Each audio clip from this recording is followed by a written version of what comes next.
Hello and welcome to Freethought Matters. I'm Laurie Gaylor. And I'm Dan Barker. We're co-presidents of the Freedom from Religion Foundation, which produces this weekly show. Does everything happen for a reason, or is it all happenstance? Our guest today, an award-winning scientist, will, perchance, answer that question.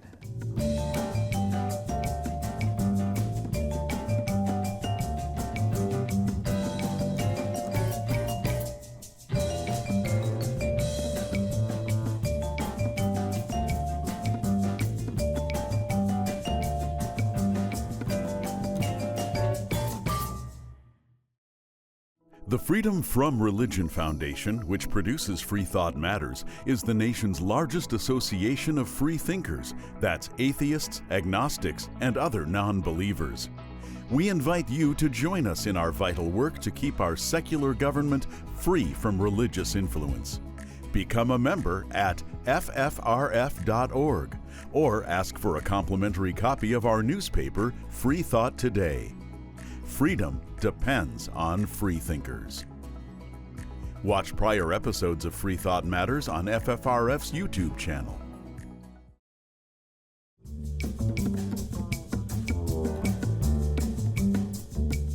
Why are we here? Does everything happen for a reason, or is it all blind chance?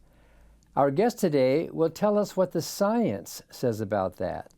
Sean B. Carroll is an award-winning scientist, writer, educator, and film producer.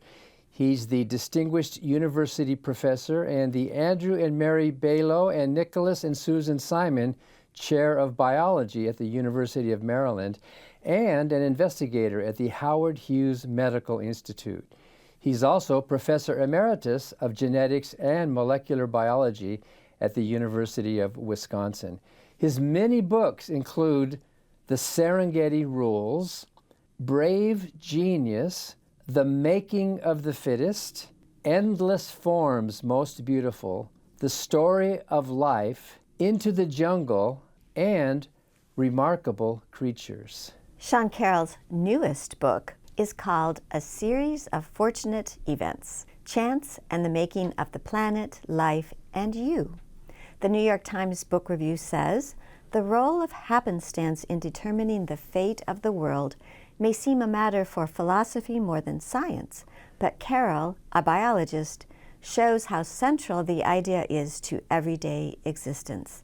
So, Professor Carroll, I guess we are lucky to have you today. Thanks so much. And I'm lucky to be with you. Thanks, Laurie. So that's a great title for your new book. I've read most of your other books, by the way. We have them in our library here in their original hardback form and learned a lot. But your new book is a smaller paperback and a lot of fun to read. But before we talk about your new book, A Series of Fortunate Events, can you just tell us about Serengeti Rules? Briefly, what's the premise of that book? So the Serengeti Rules, actually inspired by a trip to the Serengeti, where I first eyed the magnificent congregations of animals there. The Serengeti Rules tells the story of some pioneering ecologists and basic rules they figured out about really how life works on the planet, at all sorts of scales, but especially that larger scale of communities of organisms and things like that, and why knowing those rules is so crucial to managing the planet, and actually a real source of hope in terms of being able to restore some of the damage that's been done. That includes plant and trees as well? You bet. Wow. Absolutely. Well, a good book to read around Earth Day. So back to your new book.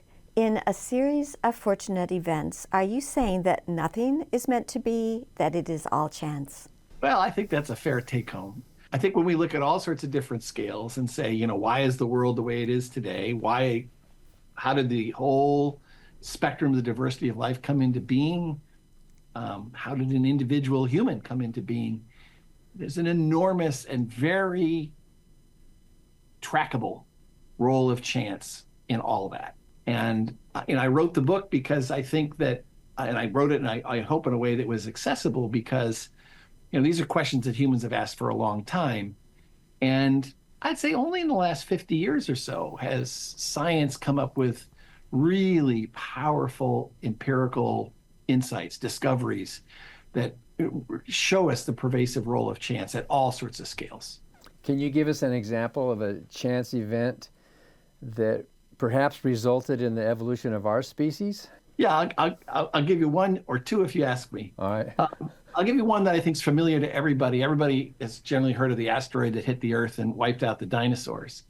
But you got to unpack that a little bit more. That the dinosaurs, the large reptiles, had ruled the land for probably 150 million years. And mammals, the group to which we belong, was a pretty obscure, small-bodied group that had coexisted alongside them for probably 100 million years.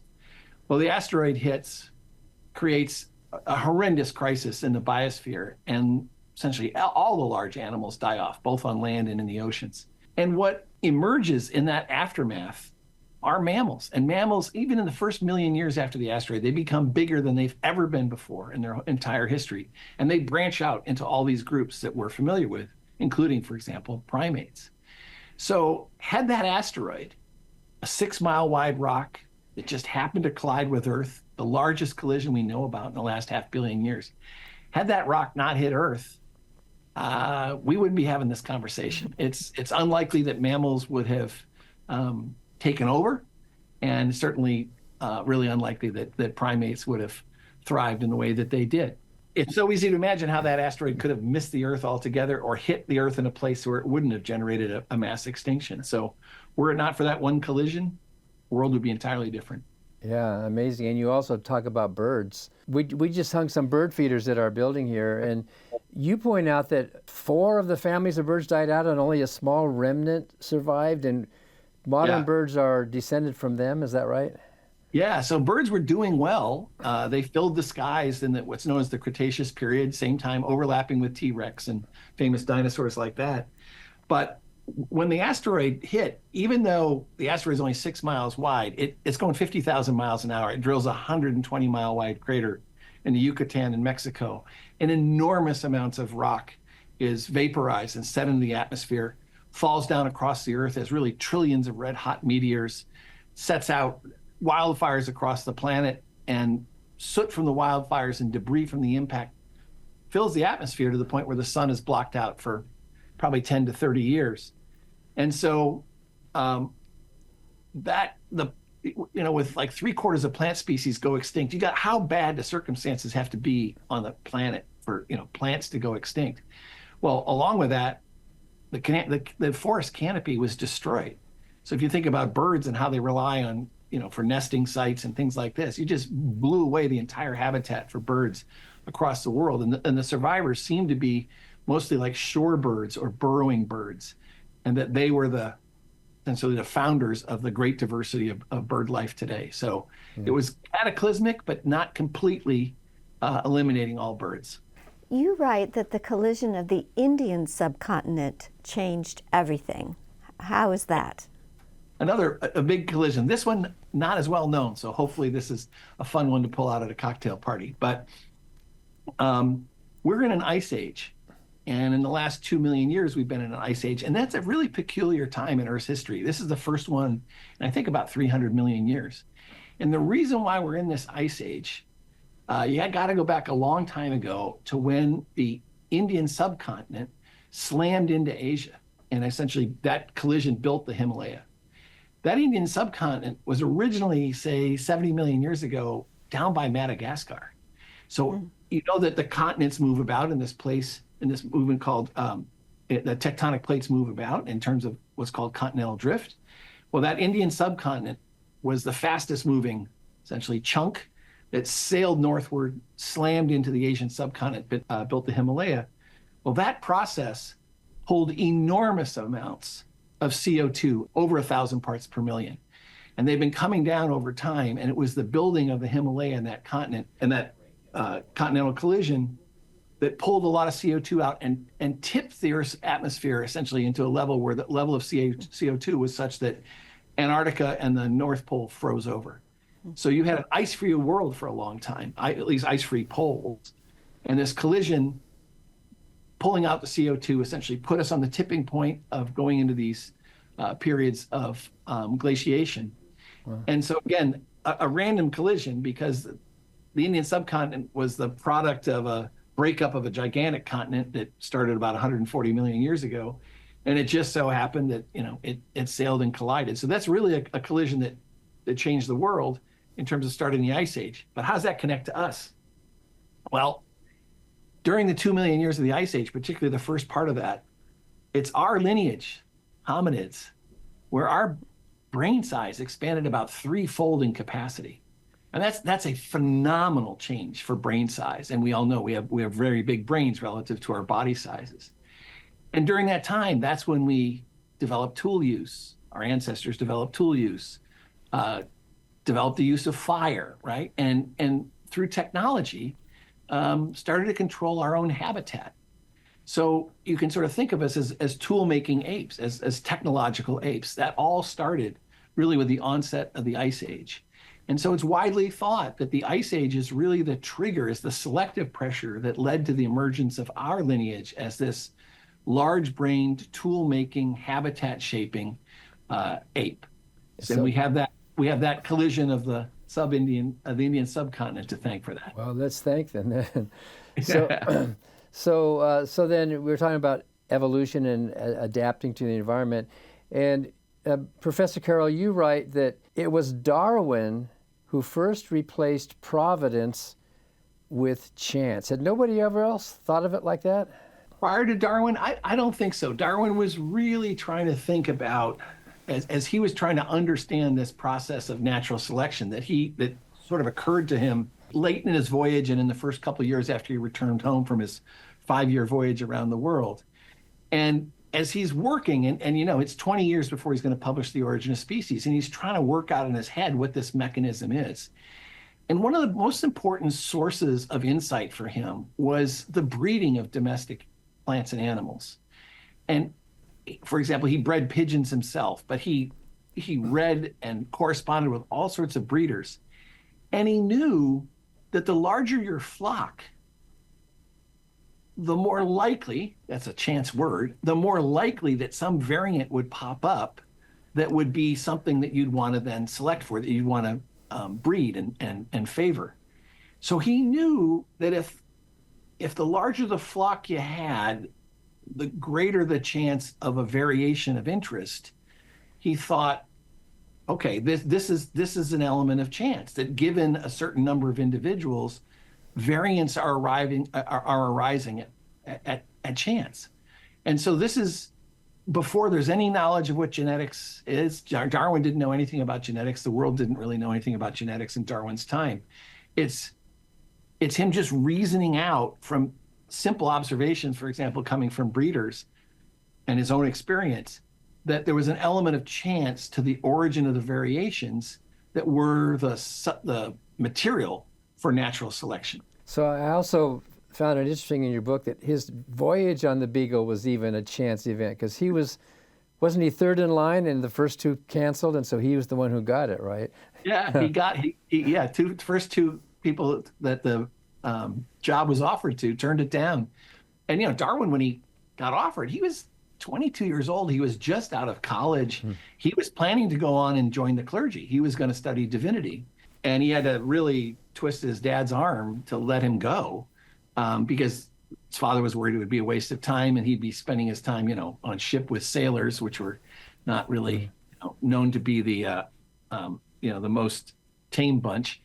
And so, that was a total accident. And of course, it's a voyage that completely changed our understanding of ourselves. That this 20, he went out as a 22-year-old. Darwin went out into the world believing essentially in the literal interpretation of the Bible.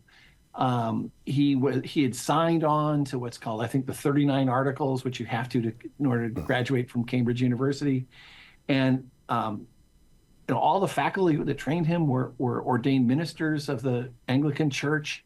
This is just the way the world was in that time, and it was only through seeing things with his own eyes around the world that any sorts of doubt started to creep in that maybe things were not as he thought they were and as his professors had taught them. And that was the beginning of the revolution. And you sort of think, certainly Darwin is not going to think up natural selection and the big tree of life and all that, sitting in a vicarage somewhere in in England, his world was rocked by seeing. So his luck was our luck, wasn't it? Yeah. His luck was definitely our luck. I mean, if there's ever, a more important voyage or journey in the history of humanity, I can't think of one. So before we go out for the break, Professor Carroll, I just want to ask you about one more thing, the 100th anniversary of the Scopes trial, which is this July. Yeah. Why are people still resistant to evolution?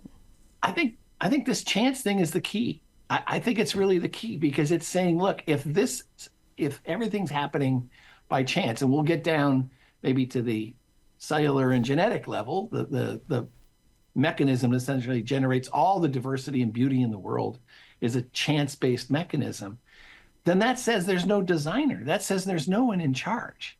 That says that life is rolling along according to physics and chemistry and biology without any outside intervention. And that just goes contrary to what people have thought and felt, for really millennia. Yeah. So chance is very, very challenging to ideas of some intervening force that is, shaping outcomes in, for example, in human lives. Yeah, that idea can be scary, but if you think about it, it can also be very liberating. We're talking with biologist Sean B. Carroll about his new book, A Series of Fortunate Events. And after the break, we want to turn to humor, which you say, Sean, is often the best way to think about science and philosophy and the meaning of life.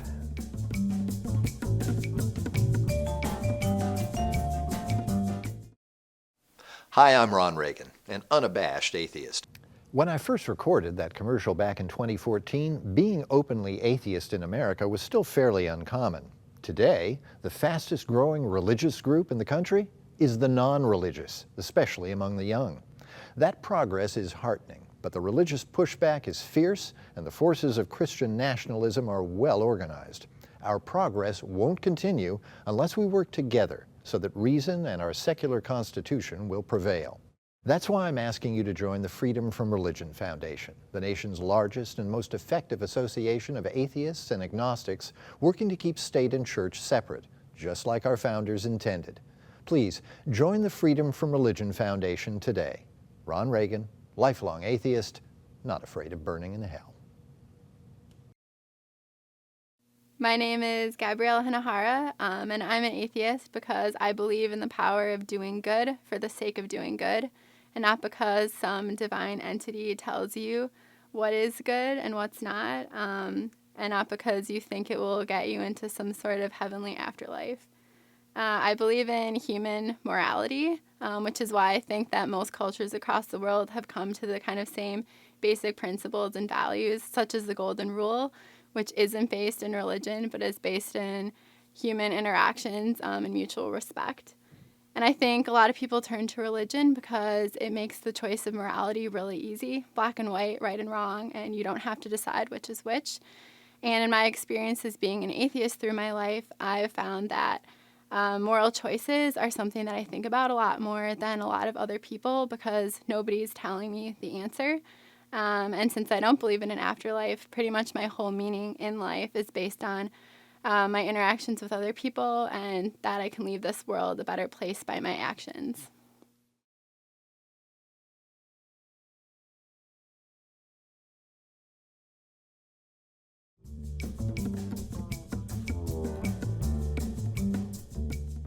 Welcome back to Freethought Matters. We're continuing our conversation with scientist Sean B. Carroll about his newest book, A Series of Fortunate Events, Chance and the Making of the Planet, Life, and You. So, Professor Carroll, you write that our chance-driven world is a profound revelation. And some people, especially some believers, might think that's a depressing revelation. Why do you say it is profound? Well, I think, first of all, it's awesome to think about that all the beauty and diversity that we can see is the outcome of these chance events. And there's deeper events that we know are based entirely on chance that are going on in DNA that generate this diversity. And I think it's awesome that we figured this out, and really only in about the last 50 years. So things that we've talked about, like the asteroid impact, that wasn't known when I took biology as an undergrad. That was first reported in 1980 and really probably wasn't fully accepted for another decade or so. The impact of the collision of the Indian subcontinent, again, a relatively recent insight into the origin of the ice ages. So, we couldn't have said anything about this, 60 years ago or so. So I think this is new information. It's very, it's empirically really rich.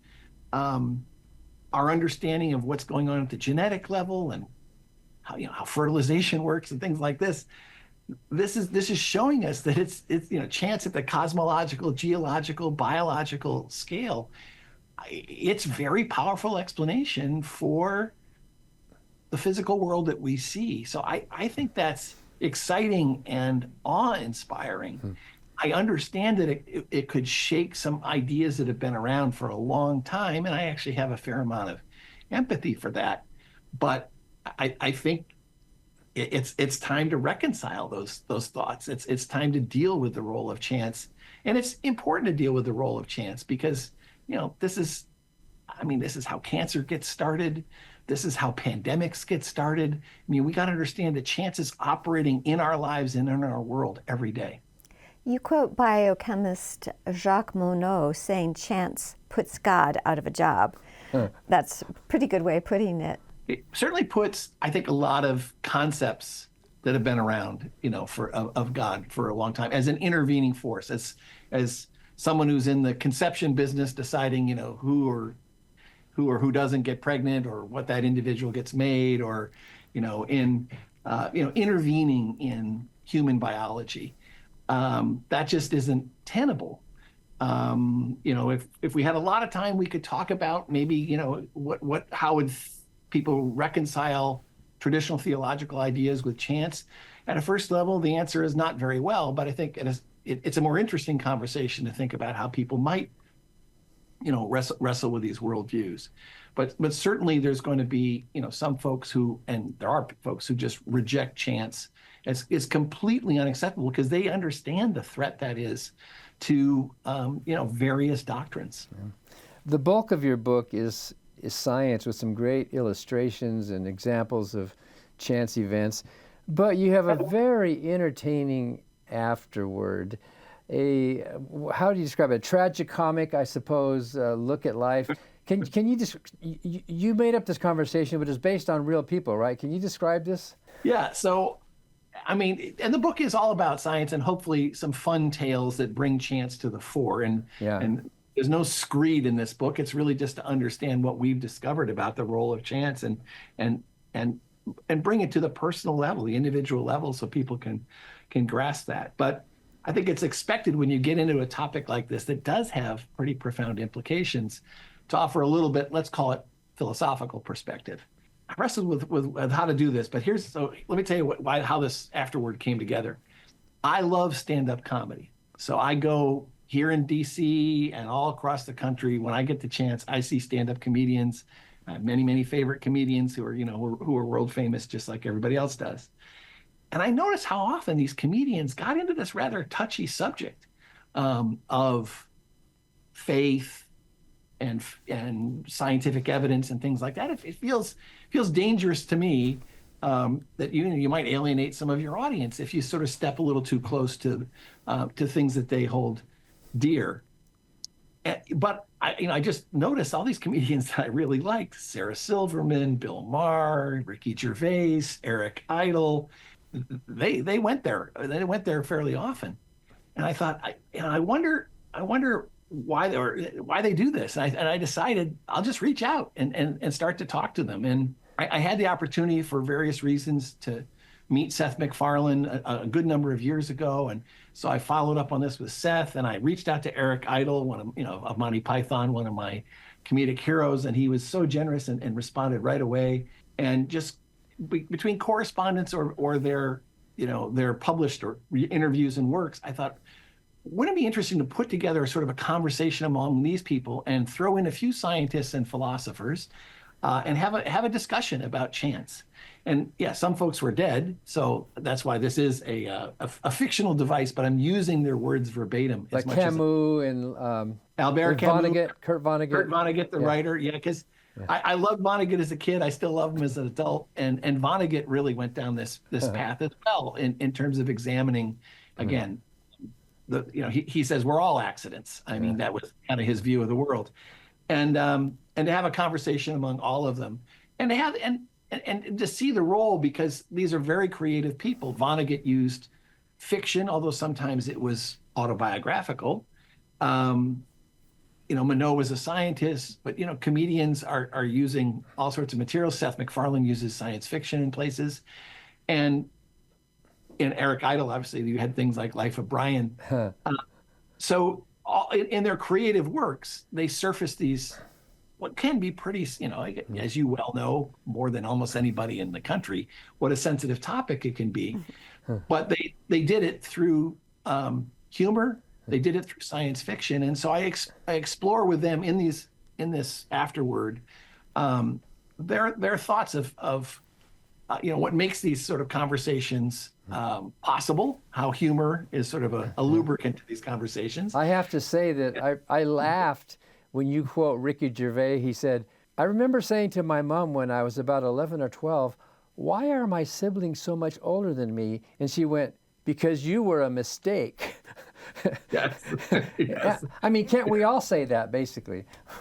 We're all accidents, because I can tell you this, that in any fertilization event between a human male and female, there's about 100 million sperm contending for that one egg, and that one egg is maybe one of 50,000 that mom would have made in her lifetime.